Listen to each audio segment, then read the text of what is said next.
Tonight, Congressional paralysis. A leaderless House of Congress starts to tick down towards another government shutdown. We cannot and should not again be faced with an 11th hour decision of brinksmanship that threatens to shut down the government. Plus, battle scars. Behind me, you can see the smoke rising. 20 years later, a reporter on the front lines of the invasion of Iraq reflects on war in a new book. And God's garage. We receive over 200 applications per month of women in need of a vehicle. A Christian ministry giving out free rides to military spouses. All this and more on Faith Nation.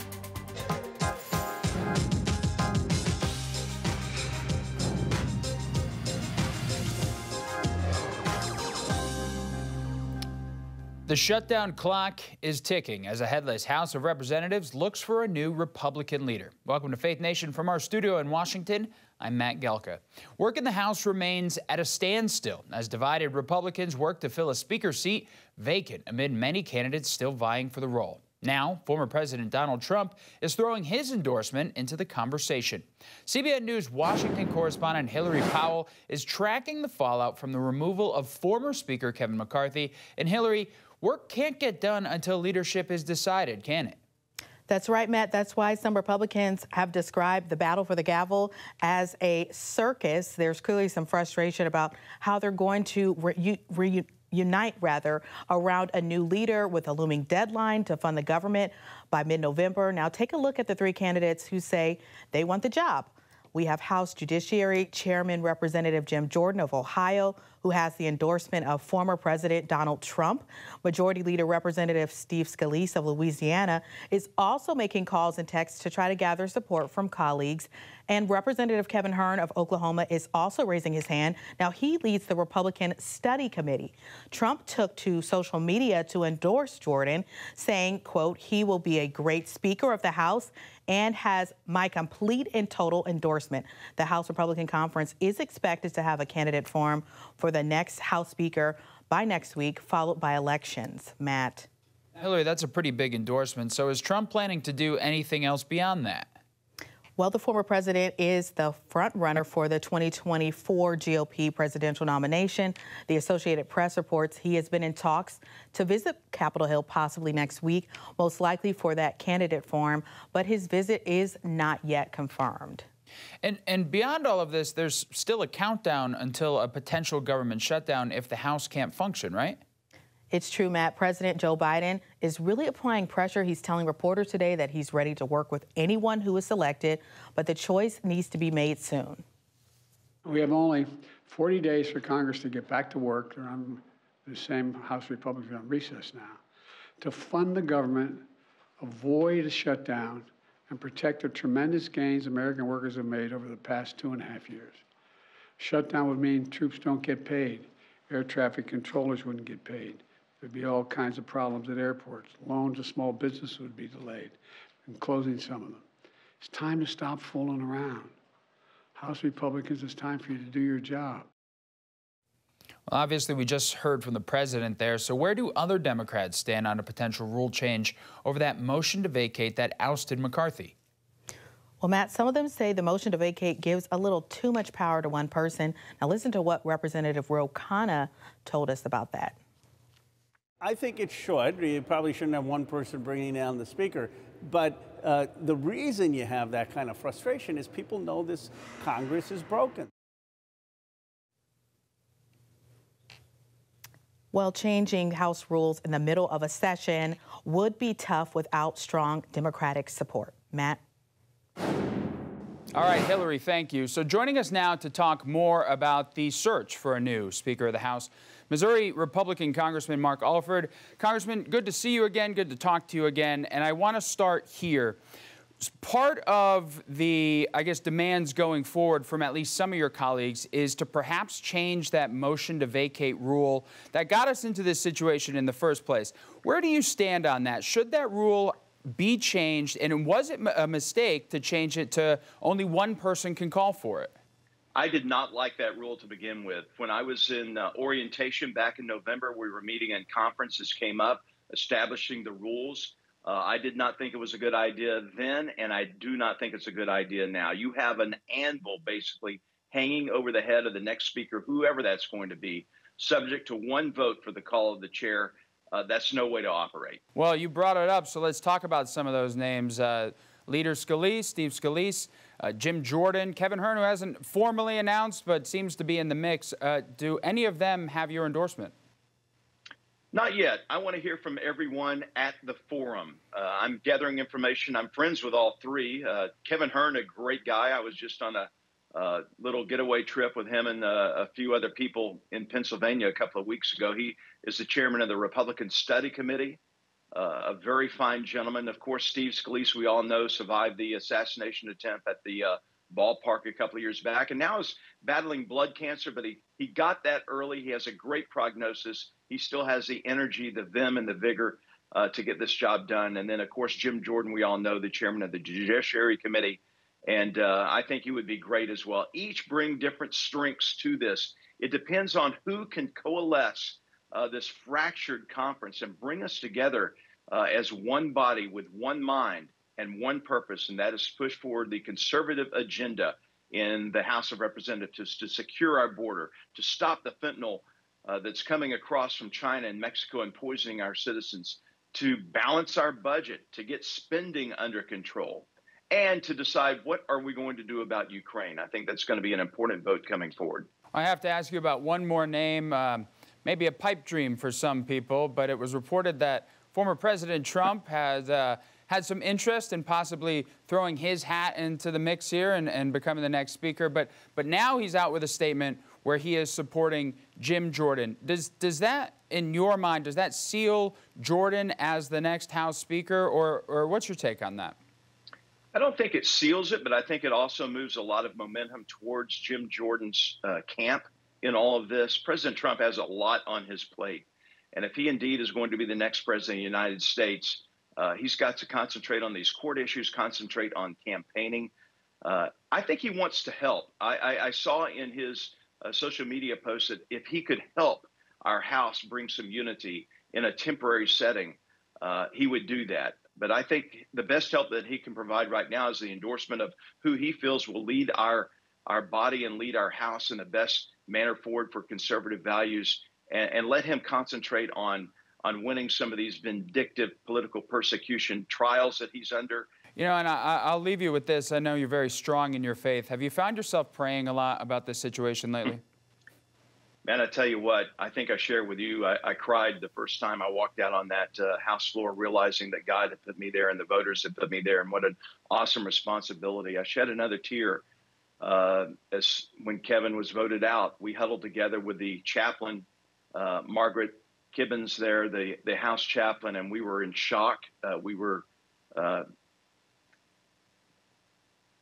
was just upsetting. We've got to trust in God to raise up a new House Speaker, and I'm confident that God Almighty is going to do that Wednesday. Congressman Mark Alford, we appreciate the time as always. Thank you, Matt. Well, today's September employment report shows a surge in jobs growth. Payrolls coming in at about twice the expected number at 336,000. The White House is touting the strong labor market as proof that, quote, Bidenomics is working. We have the highest share of working-age Americans in the workforce in 20 years. And it's no accident. It's Bidenomics. We're growing the economy from the middle out, the bottom up, not the top down. And inflation is coming down at the same time. The monthly jobs report comes with persistent inflation hovering around the 4% mark, well above the Federal Reserve's stated goal of a 2% rate. A new inflation reading next week will give the central bank new data in deciding whether to raise already record-high interest rates for a 12th time. Well, it's Friday, so that means Mark Hamrick is with us from the Washington Bureau. He's the Washington Bureau Chief and Senior Economic Analyst for Bankrate. Mark, thanks for joining us as always. So let's get right to it. Bidenomics, is it working? Well, I don't prefer to brand the economy as being under the control of a single person. So let's just talk about the economy broadly. voters will decide whether that's a worthy way of characterizing or not. This is a stronger than expected jobs report. And one way of looking at that is before coming into today's reading, we were averaging hiring on the order of 150,000 jobs a month. That's well down from the pace of about 400,000 jobs a month last year. But we got upward revisions for the previous 2 months, basically 2 times the expectation with September hiring.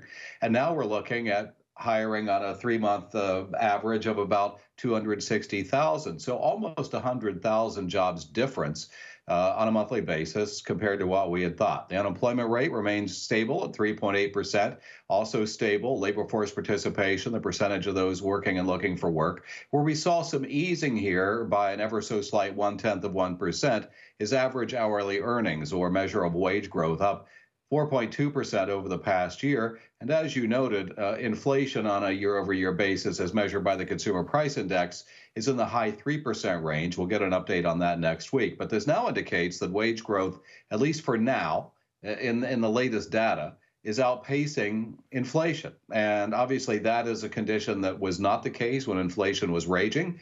And obviously that's something that workers are glad to see. Now, is there a disconnect here between that stubborn inflation and this labor market? What do you make of that? Well, the labor market has remained remarkably robust and resilient. One of the things that Chairman Powell, the Federal Reserve, talks about is the imbalance between supply and demand of labor, and he thinks now that's getting into better balance. But I would say that, as we heard earlier this week, that we had a higher number of job openings in this country at last count. In that data set, hires were essentially stable, and now we see essentially a resurgence in hiring. I don't think that there's a firm connection between the causes of inflation and the inflation that we have experienced in the job market. And I think that we just need to think back to the early days of the pandemic when we had supply chain disruptions, which have largely been resolving themselves, and also strong demand for so many things. And there's still strong demand now for services, less so for goods. And I think that will be more evident as we get into the holiday shopping season, which is probably going to be one of the less robust holiday shopping seasons in terms of retail sales.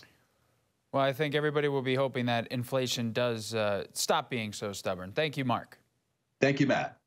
All right, 20 years after the Iraq War, a veteran reporter went back and sat down with the Marines he was embedded with during the invasion. That story and their struggle coming up. 20 years after the U.S. invasion of Iraq, a new war is in the headlines, and as the stories of turmoil and devastation from the war in Ukraine pour in, it's worth remembering that the scars of Americans who fought in the Iraq War are still raw. Now, one reporter is taking a look back. What they are doing here is literally digging in. They do that so if there is any shrapnel flying across the field at night, any artillery or mortar rounds fired at the camp, it will fly over them if they are down below the surface of the ground. And that is hard work indeed, believe me. We have had to do it ourselves.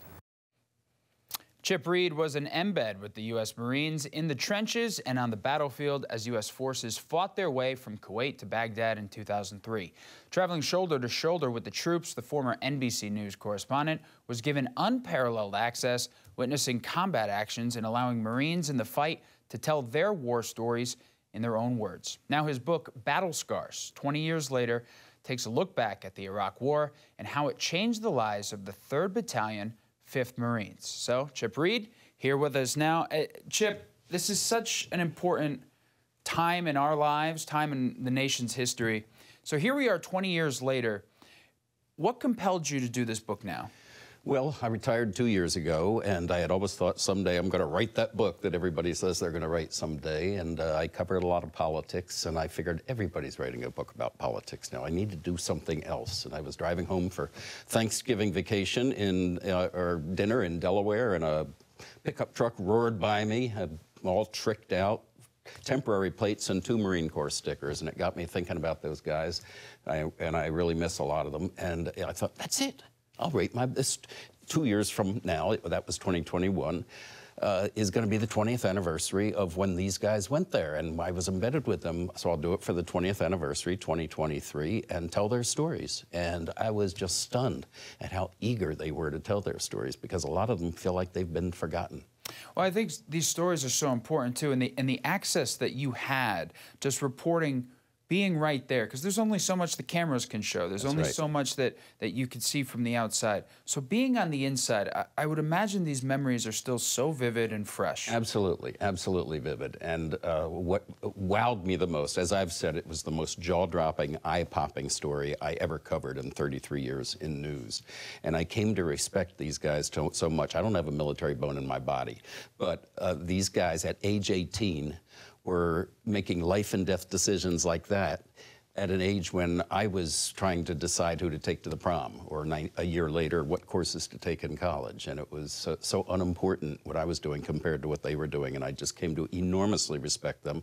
And I decided I wanted to tell their stories, and I hope it spurs other authors and other podcasts and everything else to do stories on these guys 20 years later, because their stories need to be told, and they want them to be told. They don't want their sacrifice to be forgotten. Now, I believe 20 years ago, you were in your 40s reporting on Marines. I was 48, yeah. Reporting on Marines in their 20s? Now, yes. Now they're about your age when you were there. They're younger still than I was then, yes. And it was, everybody says, you must have been terribly scared. I say, I wasn't scared. I was surrounded by 1,000 well-armed, well-trained Marines. But what I was in constant pain. Every muscle and bone in my body ached just trying to keep up with these guys, carrying the big loads and having to dig a big ditch to sleep in individually each night. And but I just I loved it. It was by far the best, the most amazing story I covered in my 33 years in the business. And 20 years might seem like a long time, but I mean, I remember when this started. You know, I was a kid myself at the time. So you have the perspective of 2 decades now, and obviously you've kept up with some of these Marines. Battle Scars is the name of the book. Do you still have some? Do they have? I don't have a lot of these guys, especially the young ones have. So there's a lot of PTSD in the book. There's a lot of addiction and a lot of family turmoil. But there's also a lot of post-traumatic growth. The psychologists now talk about that a lot. It used to be all PTSD, PTSD, PTSD, now PTG, post-traumatic growth, because if you deal with your PTSD, if you talk ideally to a professional or to people in your church or to friends in the Marines, your fellow Marines, or to family members, you can pull yourself out and you can grow to a point that you never anticipated could happen because of your trauma. The trauma makes you stronger and better if you deal with it and don't just try to bury it. Well, Chip, we appreciate the time. Battle Scars, the name of the book. Pick it up, learn about an important time in American history. We appreciate you. Great, thank you. Thank you so much. Well, coming up, car prices are up and many Americans, including military spouses, are struggling to find reliable transportation. When we come back, how God's garage is helping. Welcome back. The price of transportation is adding to America's budget burdens. New car prices are up 4%, and the cost to maintain an old car are also rising. For a single mother who depends on her car to get her to work and feed her family, that presents an especially tremendous challenge. As CBN's Charlene Aaron shows us, that's where a Texas ministry called God's Garage takes the wheel. God's Garage, a Christ-centered nonprofit, provides reliable transportation to single mothers, widows, and spouses of deployed military. It also helps empower these women by offering special training and sharing the good news of Jesus. We receive over 200 applications per month of women in need of a vehicle. The mission of God's Garage is simple: repair and gift vehicles to those struggling throughout the greater Houston area. It's hard times. Vehicle prices are up. The way we meet those needs is by receiving donated vehicles from the public, and those donated vehicles come into our shop, and we spend time, hours, money, everything that's needed to get those vehicles up and running. And then our job is to turn around and give those vehicles away to a much-needed single mom. During an appearance on CBN's Prayer Link, Executive Director Justin Coggins shared how it all started. Our founder actually was a pastor, and he loved tinkering with cars and working on vehicles. There happened to be a single mom walking on a very, very busy roadway here in Conroe, Texas. And it happened to be in the evening. He stops by, finds out why is she walking on this road at this time of day in such heavy traffic. And come to find out, the single mom actually had a vehicle. It was in a shop, but she could not afford to get it out. And they were able to work on it and get that vehicle fixed. And right then and there, that's where single mom started a role in God's garage. The impact has been life-changing. Having these vehicles in a single mom or a widow's hand brings consistency back to their life. It helps them get their kids to school on time, on a daily basis. It helps them get to the grocery store when they want to get there. It helps them get the doctor's appointments. It helps them in multiple ways. Ways proven to be rewarding for all involved. Last year, we gave away 94 vehicles. The year before that, around 95, 96 vehicles. And so every single one of them is heart-moving. It'll bring you to tears because of the struggle. To help with that struggle, the ministry also provides life skills training for budgeting, meal planning, single parenting, and job pursuit like interviews. Spiritual needs are also addressed through an outreach called Restore You. We present the gospel and give every single lady an opportunity to accept Jesus Christ as their Lord and Savior. We're seeing 25 to 30% of the ladies accept Jesus Christ for the first time. All part of the mission of restoring lives, one ride at a time. Charlene Aaron, CBN News.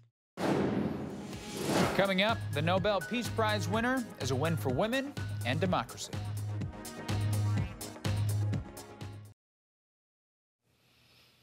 Finally tonight, a win for women's rights in Iran. Today, the Nobel Peace Prize was awarded to Narges Mohammadi. The 51-year-old human rights activist has campaigned for women and democracy and against the death penalty for years.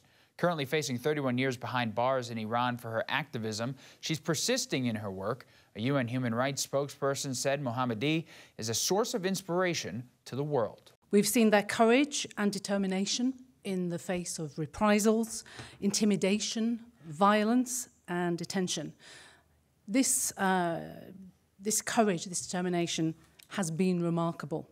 Mohammadi is the 19th woman and the second Iranian woman to claim the Nobel Peace Prize. That'll do it for us tonight. Have a great weekend, everybody.